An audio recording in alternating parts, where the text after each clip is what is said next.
যে তুমি যদি অসুস্থ না থাকো এবং তোমার যদি মৃত্যু না হয়, তুমি যদি কাউকে কথা দিয়ে থাকো যে আমি অমুক জায়গায় যাব, তোমাকে সেখানে উপস্থিত হতে হবে। গতকাল আমি আমার এক ভাইকে হারিয়েছি।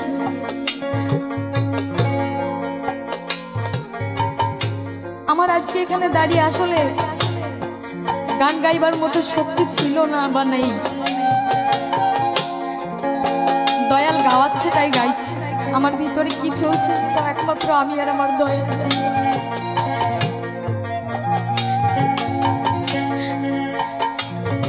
আপনারা শুদ্ধ ভক্ত সোনার মানুষ,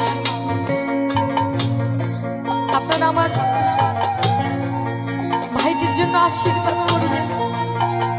তার যে এই যে অপমৃত্যু হলো, কত আকাঙ্ক্ষা ছিল মনের ভিতরে যে আমি বড় হব, আমি ওইটা করব সেটা করব, কিছুই পূরণ হলো না। সে তার সেই অপূর্ণ ইচ্ছা অপূর্ণ আশা নিয়ে এই পৃথিবী ছেড়ে চলে গেলেন, আমাদেরকে সকলকে কাঁদিয়ে চলে গেলেন। আপনারা সকলে তার জন্য একটু ঠাকুরের কাছে প্রার্থনা করবেন, সে যেন আমার দয়ালের চরণ পায়, সে যেন ভালো জায়গায় স্থান পায়। তাই আপনারা শুদ্ধ ভক্ত, আমার সাইজেই ভক্তের উদ্দেশ্যে কি বললেন? আমি বসে আছি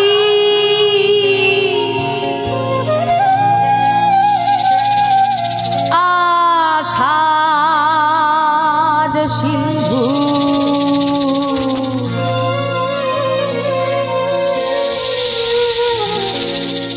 কুলে সদা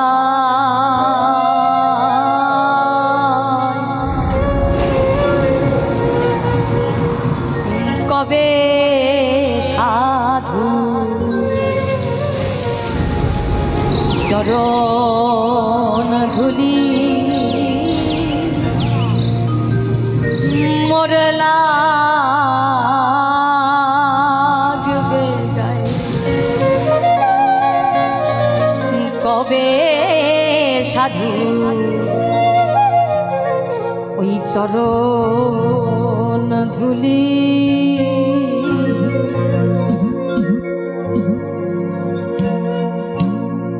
কবে সাধুর চরণ ধুলি মোর লাগবে, কবে সাধুর চরণ ধুলি আমি বসে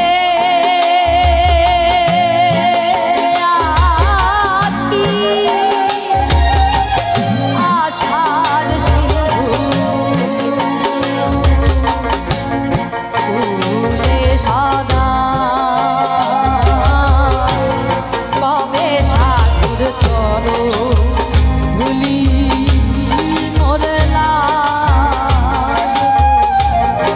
কবে সাধুর চরণ ধুলি।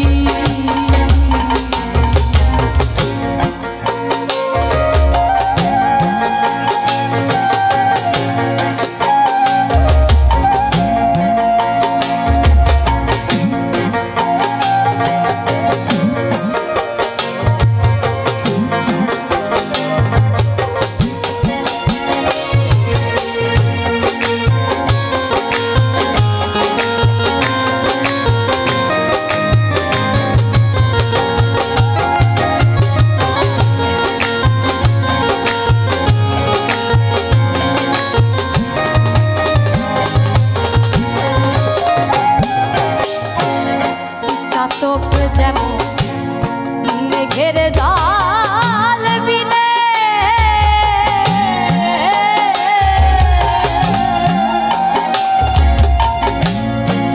অহর নিশি চেয়ে থাকে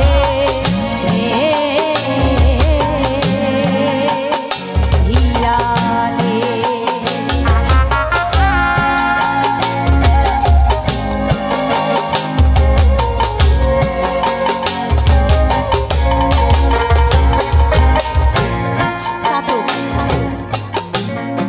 চাতক ছোট্ট একটি পাখি, খুবই সুন্দর এবং চমৎকার। এই পাখিগুলোকে দেখা যায় কোথায় আমরা জানি?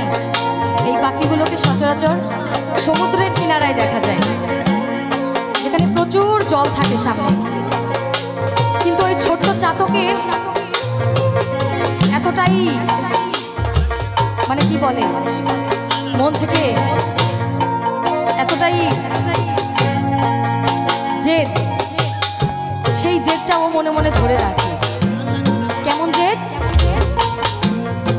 ও কিন্তু খুব ছোট্ট একটি প্রাণী, সমুদ্রের কিনারায় থাকে, তবু এক ফোঁটা সমুদ্রের জল ও গ্রহণ করে না।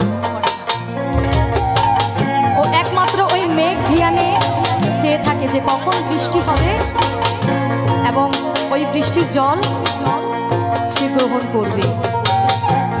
অনেক সময় দেখা যায় সমুদ্রের কিনারায় চাতক পাখি মরে পড়ে আছে। ওর এতটাই জেদ, ওই বৃষ্টির জল ছাড়াও গ্রহণ করে না। তাই আমরা মানুষ জাতি, আমাদেরও মনের ভিতরে জেদ রাখতে হবে। আমরা যদি ষড়রিপুকে বশ করতে পারি তাহলে আমরা বা আমাদের দ্বারা ভালো কিছু করা সম্ভব। তাই এবার আমার সাইজি কি বললে, চাতক যেমন মেঘের জাল বিনে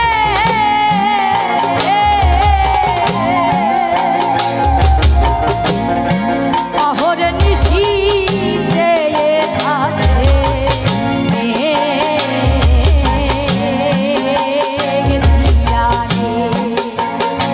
তোমার কৃষ্ণায় মৃত্যু গতি জীবনে হলো ওই দশা আমার।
পরশিলে হয় গো সোনা, বুঝি আমার ভাগ্যে তাও হলো না পাপির হও সদা। আমরা এই পৃথিবী ছেড়ে কে কখন কোন সময় চলে যাব আমরা কেউ জানি না। ইহলোক থেকে পরলোকে যখন আমরা যাব, আমাদের এই খাঁচাটি পড়ে থাকবে, আর কিছুই আমাদের সঙ্গে কিন্তু যাবে না। যতই বাবা মা ভাই বোন আত্মীয় স্বজন বন্ধু বান্ধব আমরা খুঁজি না কেন, দেখি না কেন, কেউ যেতে পারবে না আপনার সঙ্গে। আপনি এসেছিলেন একা, আপনাকে চলে যেতেও হবে।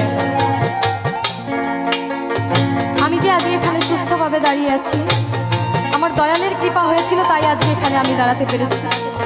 যদি তার কৃপা হয় আমি ঠিকভাবে বাড়িতে ফিরে যেতে পারবো। তাই আপনারা শুদ্ধ ভক্ত আমাদেরকে সবসময় আশীর্বাদ। আমার বাবা এবং মা আসতে ছোটবেলা থেকেই একটি কথা বলতেন, যে তুমি যদি অসুস্থ না থাকো এবং তোমার যদি মৃত্যু না হয়, তুমি যদি কাউকে কথা দিয়ে থাকো যে আমি অমুক জায়গায় যাব, তোমাকে সেখানে উপস্থিত হতে হবে। গতকাল আমি আমার এক ভাইকে হারিয়েছি।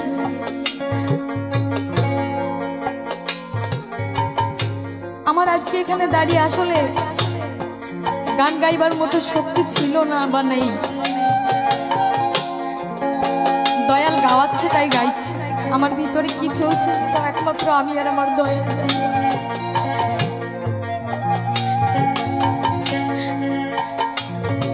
আপনারা শুদ্ধ ভক্ত সোনার মানুষ, আপনারা আমার ভাইটির জন্য আশীর্বাদ করবেন। তার যে এই যে অপমৃত্যু হলো, কত আকাঙ্ক্ষা ছিল মনের ভিতরে যে আমি বড় হব, আমি ওইটা করব সেটা করব, কিছুই পূরণ হলো না। সে তার সেই অপূর্ণ ইচ্ছা অপূর্ণ আশা নিয়ে এই পৃথিবী ছেড়ে চলে গেলেন, আমাদেরকে সকলকে কাঁদিয়ে চলে গেলেন। আপনারা সকলে তার জন্য একটু ঠাকুরের কাছে প্রার্থনা করবেন, সে যেন আমার দয়ালের চরণ পায়, সে যেন ভালো জায়গায় স্থান পায়। তাই আপনারা শুদ্ধ ভক্ত আমার সাইজেই ভক্তের উদ্দেশ্যে কি বললেন গাইছি। শুনেছি সাধুর করুণা,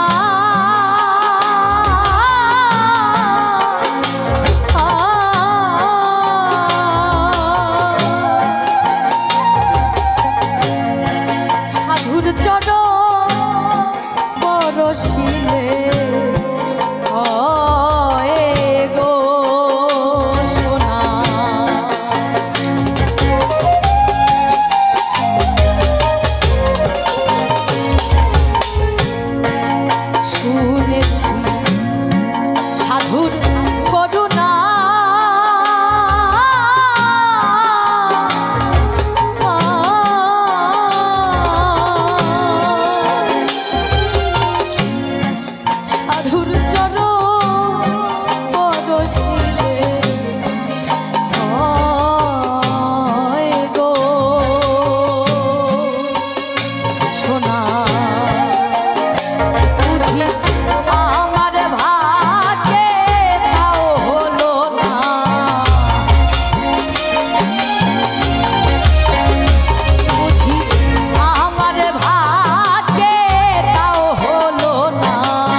লালন কেঁদে কয়ে